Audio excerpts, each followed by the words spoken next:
My major concerns is the war in Afghanistan, and I'm very concerned that we're losing a lot of young men and women. We have more amputations now as a result of combat than we've had since the Civil War. We fought some serious conflicts since the Civil War, World War II, Vietnam. It's a deadly war, and it's going to be expensive too. I'll tell you this much, I'm going to fight to make sure that every veteran that comes back here without a leg is fully compensated for the rest of his life. Now, do we want to pay for that? We're going to, by God, if I have anything to say about it. And veterans are also going to get everything we've promised them. Whether World War II veterans, Gulf War veterans, Vietnam, Korean veterans. I've got them calling me all the time. How are you going to be able to help me? What are you going to do to help me? And I tell them everything I can do. Everything I can do to make sure that the government doesn't save money by cutting your benefits. The benefits you've given blood for. And then you've got people that aren't getting their checks. Their bereavement checks. It's unconscionable. You got people that are getting their homes foreclosed on. We got to help those people. Got to figure out a way to get these people employed.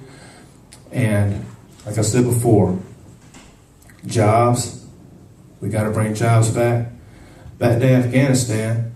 Do you know that 40% of the people in Afghanistan are literate? That means that 60% don't even know they live in Afghanistan. How can we fight that?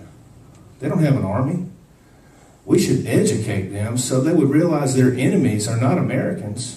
It's the people oppressing them in their own country. They got people oppressing them in their own country. So those are the big things. The constituent services, we've got to answer our questions from our veterans. We got to help them out. We got to help all the constituents out in this district whenever they need us, and that's what a representative is supposed to do: represent the people. Thank you, sir. Mr. Westmoreland, same thing to you. What 2 or 3 issues, perhaps, or you think are most on the minds of 3rd District voters? Well, I'm going to give you 4. Okay. Jobs, jobs, jobs in the economy. We need to be focusing on creating jobs. We need to be focusing on bringing manufacturing back to this country. And the only way we can do that is through a fair trade. And with the regulations, the amount of corporate tax, some of our labor laws, there's a lot of different things that we can look at to do that. But jobs, jobs, jobs has got to be the #1 focus of the next Congress. We have got to put our people back to work. People want a paycheck. They don't want a welfare check. They don't want an unemployment check. They want a paycheck. And so that's what we've got to do. And so that has got to be our focus.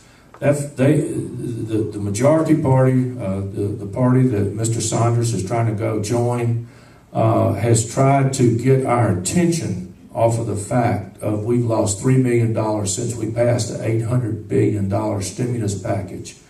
They're trying to get the focus off that. They're trying to put it on anything else. We have got to concentrate on getting our economy kick-started, getting people back to work. And without that, the rest of the stuff would probably be irrelevant if we don't hurry up and get our unemployment down. Thank you, gentlemen. If you don't mind, I think we're going to skip rebuttals on that, and we're going to go straight to closing statements on this.